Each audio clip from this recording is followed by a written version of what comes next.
Hello and welcome back to the Tired Truths podcast. First off, George is like high-key smushing me right now. He's really up on me, up in my business. But I guess he has a lot to say today. Stop! I also want to chop all of my hair off, okay? I woke up one day and was like, I need a bob, okay? I need to chop all of my hair off. But this is the longest my hair. I feel like you can hear him in the mic. This is the longest my hair literally has ever been in my entire life, I think. And so I'm like, I don't want to chop it all off, but at the same time, I'm like, almost like you're just like, you just get overstimulated by your hair. You know, you're like, I'm sick of this crap, and then you just want to chop all of it off. That's where I am at this point. So, somebody tell me not to cut it off because I'm going to. Anyways, this year is like flying by. I can't believe it's March already. Almost the end of March. My birthday is next week. Say happy birthday to me. Thank you. And I will be 23 years old. I feel like an old grandma, but I'm also like, I feel like I'm like 95. So it's like, can't my age catch up with how I feel, you know? But like, we're giving full on spring right now. Like, this is the first day I've worn, like, a tank top. And also, my Pilates arms, they're popping, okay? Since my surgery, I lost, like, all my muscle, you know, that I did not have to begin with anyways. And, like, since my surgery, I've been able to eat. And because I've been able to eat, I've been able to have more energy amongst millions of drugs that I put in my body every day, medications, you know? And so I've been able to, like, work out more consistently. And I'm like, who is she? She's muscle gal over here. I'll be like walking around and I like catch a glimpse of myself. I'm like, oh, you know, meaning it is like a quarter of an inch of muscle, but that's better than nothing, you know, better than what I had. I remember seeing a physical therapist, and then I guess she told my mom after, she was like, I've never seen someone with such little muscle on her. I'm really concerned. She's so malnourished. I was like, bruh, I know. Anyways, speaking of being malnourished, I've talked so much about MALS on this pod, but I seriously get questions about it every single day. So I want to do even more answers about MALS, what the heck it is, how I got treated, my whole journey with that whole debacle. Okay, so let's start at ground zero, okay? I have never been a person that has been able to eat a lot, okay? I have had stomach issues literally since I came out of the womb, okay? My mom says I came out screaming, which is kind of like all babies come out screaming, but like I was like really screaming, okay? And I fear it was because I had MALS from birth and I didn't really know until things got a lot worse. I am gluten-free, basically celiac, because I have the gene markers for it, and when I eat gluten I hurl everywhere, but I've never actually tested positive for celiac because I've never eaten gluten while like taking the test, you know. And I just saw my arm muscle again. Ugh, she's killing it. But like, I'm not about to eat gluten just so I can figure out that I'm actually celiac. So we just live life like I'm celiac, but also not really because I'm not really like a big like cross-contamination gal. Anyways, this isn't a part of the story, but struggled with eating my whole life, okay? But once I got to college, things kind of like took a turn. It was my sophomore year of college and I got the flu. And for some reason that like sparked something, okay? And then I had my like severe MALS pain after that. Maybe I should define what MALS is first. But if you're watching this, you probably know what it is, but I'm going to tell you anyways. MALS is median arcuate ligament syndrome. And basically, let's see, I haven't explained this in a while. Let's see if I do this right. Median arcuate ligament syndrome is a rare condition, which I don't even know if it's like that rare, because I feel like people just aren't being diagnosed with it. I mean, like, obviously not everybody is popping out with MALS, but like, really. Anyways, syndrome categorized by abdominal pain contributed to the compression of the celiac artery and the celiac ganglia by the median arcuate ligament. Basically, things are being smushed and they shouldn't be smushed. And when they are smushed, that means you're not getting enough blood flow. You're not like, obviously, like a compression isn't supposed to be there, and so it causes excruciating pain. Okay, so had the flu, and then after that, for some reason, and like we really don't know why, but I after that was like that's when the pain started. Okay. And again, I'm away in college. I'm not in my hometown. I am struggling again with POTS and EDS and MCAS in a foreign state. Okay. So that did not help with like my diagnostic process and everything. But when I tell you, I was in so much excruciating pain. Okay. Every time I would eat, literally like in the fetal position on the floor, crying because it hurt so bad. Okay. I went to the ER a couple times because I was like, something has ruptured, my pancreas has exploded, that's how much pain I was in. Okay. And I would say that I'm a pretty like tough gal. Like, I am not like a big baby that like when I'm in pain, I was like, this is like 10 out of 10 excruciating pain. Okay. And of course, every time I would go to the doctor, they would say, everything's fine, you're wacko. So that was obviously very reassuring. And I do have to know, as somebody with tummy issues my whole life, okay, I know what a stomach ache is. I know what like intestinal issues are. And this was like a new pain that I had never experienced before in my life. It was, I say it's epigastric pain because that's what it is medically, but it was, the pain is almost like right under your ribs, like up by your diaphragm, not lower in your stomach. And if I pressed on it, it was like horrible, horrible pain, got even worse. And when the pain was so bad, I couldn't stand up straight because it hurt so freaking bad. And I was trying everything. I would put lidocaine patches on my stomach to kind of like numb the pain because again, I'm like trying to go to college and like live a life, which obviously was not going very well. And then obviously you have to fuel your body to be able to move around throughout the day, and I just was like eating the bare minimum of things. And so throughout this like 3-year process of being diagnosed, I lost over like 20 pounds. I wasn't able to work out. I wasn't moving around. So when I tell you I was like this skinny little stick that had no muscle on her, and I looked so, so sick. My hair started to fall out. I was paler than ever. I looked like a sick, sick girl because that's what I was. And I would continue to go to the doctors and they would tell me that there was nothing wrong with me when I'm like crying for help. So obviously that was like really difficult to go through, especially because I've already gone through like the whole medical gaslighting with having POTS, and now it's like, okay, here's this like extra thing. So the first thing I did, let's like talk about diagnostic process and what I did. Okay. First of all, I'm just gonna say it. GI doctors low-key suck so bad, okay? So many of them are just like, you have IBS. And it's like, bro, IBS isn't even a freaking condition. Like, actually do your job and like find out what's wrong with them, and don't just say like you have generalized irritable bowel, like, ugh, it's so stupid. So the first doctor I saw, he was like, let's get a scope, let's see what's going on to make sure maybe you like have an ulcer or something, obviously. Did the scope, which is like the endoscopy, and they stick a camera down your throat. First off, this was my 5th scope, and I was like, let's go.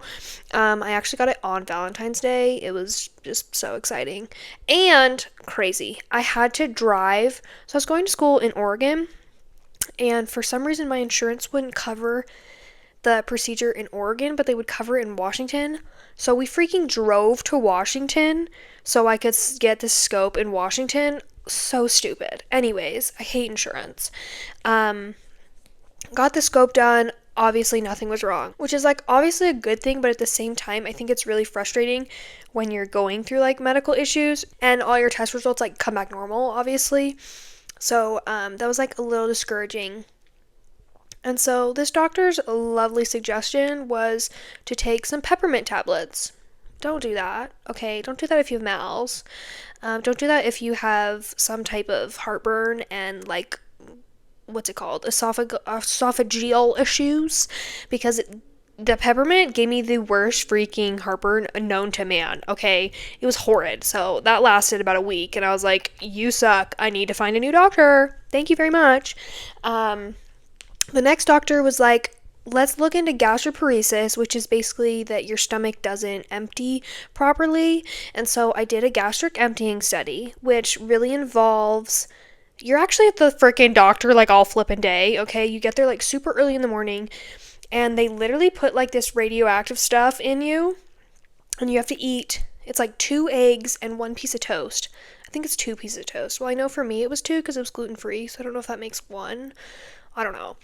You have to eat toast and eggs that's radioactive, and then they take x-rays every so often to see how your stomach is emptying that food. First off, crazy concept. Like, who the heck figured this out? And it's just like mildly concerning that you're like drinking radioactive stuff, but like it's fine. And the people who did it, they did the test wrong. And so, like, we're not super conclusive if that's, like, an issue. Because I do have, like, mildly slow emptying. But it was nothing that it was, like, this shouldn't be contributing to this much pain. So, again, was kind of stuck there. But you really have to get, if you're looking for, like, if you're here being, like, maybe MALS is an issue, doing a scope and doing a gastric emptying study is like so important just to like rule that out. Like that's really what all of these tests are. So at this point, I'm like so malnourished, so fighting for my life that I decided to transfer schools because I was like, I need to be back home. I can't keep doing this. My mom at one point even flew out to Oregon and she stayed in an Airbnb with me for literally 3 months to like keep me going and try and feed me. I tried a full-on liquid diet. Like I was like, maybe I just can't eat solid foods. And I was just like drinking protein drinks and like soups all day. And that was even causing horrible pain. So again, nothing was working, okay? I was giving up, doctors had given up, people were calling me crazy, and I was rapidly declining. I moved back home, and I do see a dietitian when I'm at home, and she was like, if you can't get more calories in you, we're gonna have to put you on tube feeds. And so that was obviously kind of really scary to me at that point, because it was kind of the first doctor being like, you're in a really bad state. Thankfully, I found a doctor who understands what MALS is and everything, because at this point I was like, I think I have MALS, okay? I had a friend who has MALS, and she was kind of the first person to introduce me to what all of this may be, and so hearing her story, I was like, hold on, I think this is what I have. So very beyond grateful for her. She's lovely. So I get in to see the doctor. First off, of course, it takes like 8 months to get into him. So at this point, I think I've been living with this pain for 2 years. And I don't know. I just want to note that like it is so hard emotionally if you're going through MALS pain at this point, or literally any like stomach issues. I think, our culture is so surrounded by food, especially in my family. It's like every holiday we are cooking all day. We are like, you go out to dinner with your friends, you go out to lunch, you go out to breakfast. Like we are so consumed by food on a daily basis. All the commercials you see, literally everything. And when you can't eat that food, or when food kind of like becomes this overt fear because it causes so much pain, that I don't know, that's really hard socially. And I think, I don't know, I just like have to address that, because I know for me, it kind of like became an issue when I was like, okay, if I'm going to go out with friends right now, like I don't want to eat anything, but I don't want to be that weirdo that's not eating. But if I do eat something, I'm going to be in pain. And like, just like, it's just a lot. It's a lot to deal with. And I know when I was in college with this pain, I missed out on so much, because there were so many days I was literally lying in the fetal position, bawling my eyes out, because that's all I could do. Okay, but back to the story. I finally get in to see that doctor. When I tell you, it was like the first doctor that had ever believed me, the first doctor that was like actually concerned and wanted to help me. I went into that office and he was like, here's the testing we need to do. Let's see if this is an issue. I'm so sorry you're going through this. And when I tell you, I left the office and just bawled my eyes out with my mom. It is so validating when a doctor listens to you and makes you feel heard, and that's so sad that we live in an environment that happens so little. But I was so grateful for that appointment. So kind of next on the diagnostic steps. Am I using diagnostic right? I just feel like I'm not. But anyways, um I had to get a CT of my abdomen. And they do that with contrast to, like see where things are sitting and everything. I got the CT and the radiologist comes back and it's like, oh, it's normal. So obviously that was like really discouraging for me. And then I also got, what's it called? It's like an angio ultrasound. That sounds wrong. But anyways, whatever it's called, it's an ultrasound that can distinguish how much like blood flow is happening throughout your like arteries and stuff. So obviously they like go where that like celiac plexus is and like see what levels your blood flow is like going through. And I will always remember I was getting that procedure done. It's not a procedure. I was having that appointment, getting all that testing, and it takes a while, and like in my head I'm like freaking out, because you're just kind of like at this point spiraling about like what is wrong with me, am I ever going to be able to figure out what the heck is going on, and also at this point I'm honestly like hoping that something is wrong. And I know again that's weird to say, but if you're in a state where you're experiencing some type of pain, you just want answers, and so by something being wrong, that means that you have an answer and theoretically treatment for it. So that test got finished and the tech who was doing it was like, well, I just want to tell you, I don't think I see any like MALS symptoms on here, so that's really good because you don't want that. And leaving that appointment, again, I went and cried in my car, which kind of like shows like, come on, doctors, like you never know what somebody is going through and what they are hoping for. Like we shouldn't be like, oh, you don't want that, or like invalidating something before the doctor even freaking looks at it, So most of those tests came back normal, but then I went and saw that doctor again, and he's like, actually, they're not normal. My diaphragm is like really low and kind of sitting on top of those arteries that shouldn't be sitting on. And so he was like, the last thing to do is to get a celiac plexus block to see how that affects your symptoms. And when I tell you, this was a huge factor to help me decide if I wanted to get surgery or not. So a celiac plexus block is literally just a nerve block where they block the celiac plexus, which is where all of your symptoms are coming from, all those MALS symptoms, because it's like right by that median arcuate ligament and everything like that. So I went and got that done. Wouldn't recommend. I mean, I would if you're trying to get MALS surgery, but honestly, I would like really prepare yourself. I chose not to get sedation, which I would do again because I wanted to be like coherent when I was like going to go eat after to see how I would feel. And I'm also not a big baby, but no, there's nothing wrong with sedation. But basically you lay on your stomach and they stick these massive, like I'm talking massive needles through your back, literally basically through your entire body, because they start from back in your back, but your celiac plexus block is like in the middle towards the front of you. So they stab these giant needles in you and it's not very pleasant, I mean, they numb you up, but like you can still freaking feel a lot. So I would prepare yourself. But I was very lucky that they were like, what music do you want to listen to? And I listened to Adele for like 2 hours straight while they were doing this. And when I tell you, like, Adele was the only thing that got me through that, like focusing on her and like, I'm a baddie, I could do this, And immediately after that block, I went to Chick-fil-A.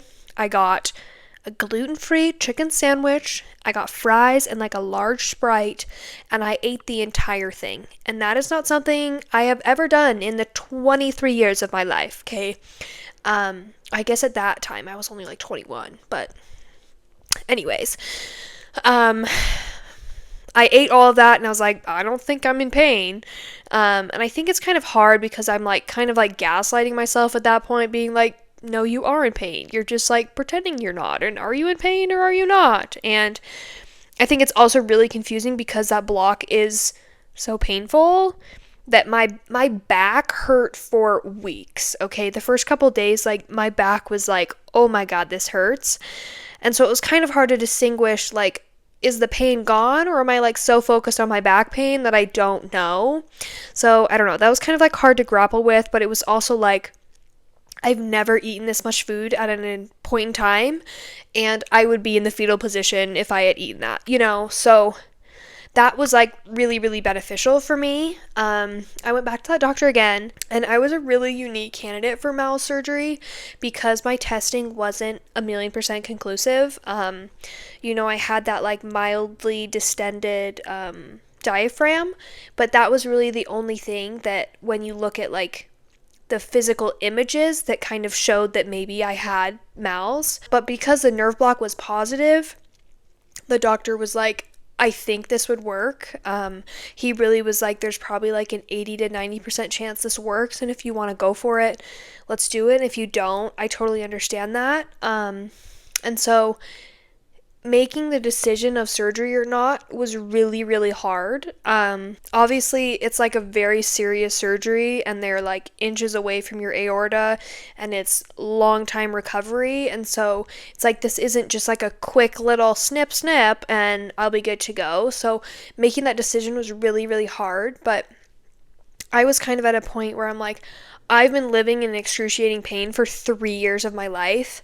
And I'm like, honestly, I can't keep living like this. I can't keep doing this. And I was at a point where I'm like, I will try anything. And if this is my only option, this is what I'm going to do. So ultimately, I decided to get MALS surgery. I will say that recovery is not for the weak, okay? I had a laparoscopic surgery, so it was just like this cute little robot going in. So I only have 6 little incisions on my stomach now, which is, I think, much better than like open surgery when they literally just kind of like slice you open in half. And basically what they do during the surgery is they go in and I was very lucky that the doctor that I went through is like world renowned. This is all he does. He's like a MALS specialist. That's all he does. And so, he goes in and kind of cuts back that median arcuate ligament. So it creates more space, so there's no longer that compression. But then he also goes in and takes out all the nerves kind of surrounding it. And I remember waking up for surgery, and honestly, I'm like terrified going into surgery and coming out of surgery because it's like I still don't know if like definitively this is something that is wrong with me. And I don't know if that's the answer. And so coming out of surgery, I was like, was it MALS? Was it MALS? And honestly, and I'm obviously on a ton of medications. And so my mom's like, yes, it was MALS, like you had MALS. And I cried for hours and hours, literally just like bawled my eyes out. I couldn't contain myself. I'm gonna cry yet. I couldn't believe that all of the work, all of the testing, all of the doctors, all of the people that told me that there was nothing wrong with me, that I finally found an answer and I had gotten treatment for it. The doctor came in and was like, I'm glad we did that. Once he got in there, he could really see what was happening, and the level of my MALS was actually a lot worse than you could see on screen. And the nerves were so inflamed and horrible, and so he cut all of those out. Maybe I should like include the picture of my tummy. I shouldn't. I don't think you can put that on YouTube, but he was like, you 1,000,000% had MALS, and let's hope this fixed everything, you know? So recovery was honestly a lot. It was really, really difficult. I also think having like my other comorbid conditions, like having POTS and EDS and MCAS, really affects how you recover from this, because I did experience a crazy amount of nausea, which was really kind of an issue, because obviously if you just had abdominal surgery, you don't want to be throwing up. And so thankfully I never did. I lived on Cheerios and Mentos and mints. I was sniffing alcohol wipes. I was doing anything I possibly could to not throw up. And when I tell you I'm the queen at not puking, because I've been puking since I was like in kindergarten, so I'm pretty good at not puking. So that was a plus for me that I never threw up. And honestly, the pain was really, really bad the first couple weeks. My stomach absolutely blew up, literally insane. My stomach was huge. But I didn't even look real because it was like bloated so weird. And it was really hard and horrible. I think also I was obviously dealing with some constipation because you are on opioids. So like living on Miralax and stuff, and then would kind of like flip the other way. But obviously this is like so graphic to put on the internet, but like again, you don't want to be like bearing down or anything because you can't use your ab muscles at all. And so that was something to kind of learn. I could not lay flat for at least a couple months. Thankfully my parents have a reclining bed, like one of those. And so I literally slept in their bed for 6 weeks and slept like straight up because I couldn't lay flat. But that being said, as things recovered, as things kind of like calmed down, things did get a lot better. Let's see. When did I have surgery? I had surgery July 21st, August, September, October, November, December, January, February, March. So at this point, I am like 8 months, a little bit more actually, 8 months post-op MALS surgery. When I tell you this surgery has changed my freaking life, it like literally I'm so unbelievably grateful and like honestly shocked. I will say, even now, there are some days that I will eat something and I'm like, ooh, that hurt a little, but it is nothing even remotely close to the pain that I was in before. I do have to say that there's something I was not told, that after surgery, apparently you kind of like go back to like your baseline, and so I was in a lot of pain kind of like after, and it did take a couple months probably like 6 months to like be consistently eating and not having pain. And so that's a little kind of like tricky to handle mentally because you're like, wait a minute, I just got this surgery and why am I still in pain? So, and like some days I would eat and I'd be like completely fine. And then other days I would eat and be like, ooh, that hurt. But again, even then, like it was nothing like it was. And now I would probably say I'm maybe in moderate pain like once a week, or even that. And so when I mean this has been life-changing, I'm able to eat for the first time in 23 years. When I go to a restaurant, I am not worried about what I'm going to order that's going to cause me the least amount of pain. I'm not worried about, am I going to be able to make it through the day because I'm in so much pain. I have more energy because I'm able to fuel my body more. I've been able to work out more because I'm able to eat. Obviously, I still have all of these other conditions that do affect me on a daily basis, but genuinely, this has changed my life, and I could not be more grateful. I understand that I am so incredibly lucky because there are people out there who do get the surgery and it doesn't get better. And I genuinely can't express how grateful I am for my family who supported me through it, for the doctor that believed me and did the surgery. I'm grateful for my friend who freaking told me about MALS because I would have known nothing about this. Some days I'm literally at a loss for words because I'm like, I can't believe, I'm gonna cry. I can't believe that I've been able to get myself to this point. There are still plenty of times I go and I eat something, like I just like the other week ate like a whole burger and fries, and I was like, I can't believe that I just ate all of that. And that is amazing. And it really shows you your privilege. And I never thought that eating was a privilege, but dear God, it is. And I'm so grateful that it's a privilege that I have again. But I think the overall moral of the story is how much you need to advocate for yourself and believe in yourself and continue to fight for yourself. I think I say this every week on this podcast, but I would have not gotten the answers and the treatment without continuing to go to new doctors and continuing to advocate for myself and fight for my health. My mother has been a huge support throughout all this because she was the one finding new doctors for me, coming to the appointments with me, because it is scary to do alone. I literally cannot count the amount of doctors that I saw that either did not believe in MALS, that said this is not a condition that you have, or literally tried to just put me on antidepressants to solve the problem. So if that is happening to you, first off, I am so sorry, because it's incredibly invalidating and so frustrating to deal with. But I really urge you to continue to find a new doctor. Somebody is out there who's willing to listen, who's willing to learn, even if they don't know what's happening with you or don't understand your conditions. There are doctors who are willing to do the research and pick up a book and figure out what the heck is going on. I am celebrating my 23rd birthday next week.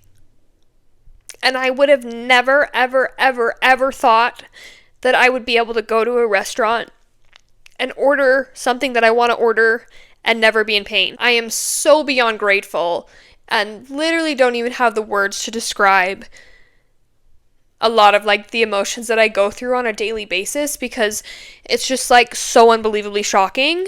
So please continue to believe in yourself, to fight for your health, and most importantly, have a little bit of hope, because I lost hope so much throughout this experience. Gosh, why am I so emotional about this? It's literally so not okay that I cry on YouTube. Who am I? But living in pain every day takes a huge emotional toll on you, and it's so easy to just give up. And I really urge you to not give up and to not give up and to continue to fight for yourself, because I never imagined that I could be here today. And I want you to imagine the best outcome possible, because that can happen. Anyways, thank you for tuning in to another episode of the Tired Truths podcast. Don't forget to like and subscribe. I will see you next week. Love ya.